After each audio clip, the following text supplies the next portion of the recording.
My boss stole my idea, took full credit for it, and didn't expect what happened next. I worked at a mid-sized company where promotions were rare, and competition was quiet but brutal. I wasn't anyone special, just a regular employee who did their job and kept their head down. About a year ago, our department was struggling with efficiency, and overtime was becoming normal. I started brainstorming on my own time and came up with a new workflow system that could automate half of what we were doing manually. I spent weeks refining it, documenting everything, and even running tests to make sure it worked. When I was confident, I brought it to my boss, Mark. He seemed impressed, told me it was interesting, and said he'd review it more closely. I left his office feeling hopeful for the first time in a long while. 2 weeks later, there was a company-wide meeting. Leadership announced a new internal system that would dramatically cut costs and improve productivity. As the presentation started, my stomach dropped. It was my system, my exact process, my structure, even examples I had used. Mark stood at the front of the room, smiling, taking full credit for it. He never mentioned my name once. After the meeting, people congratulated him.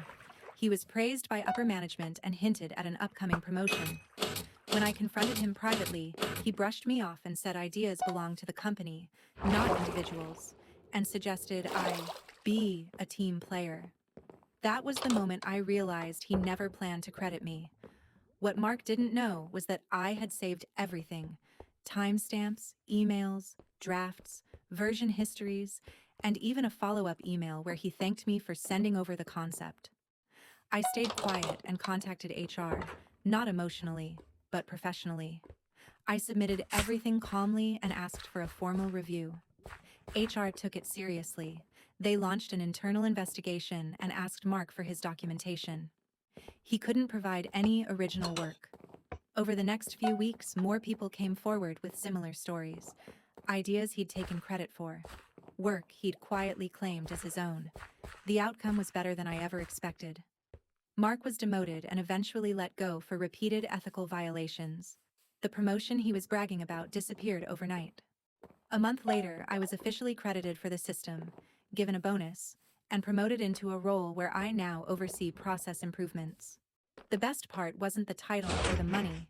It was watching the person who thought they could step on others face real consequences. I learned that staying professional, documenting everything, and not reacting emotionally can completely flip the power dynamic. Sometimes the villain really does lose, and sometimes you don't have to raise your voice to win.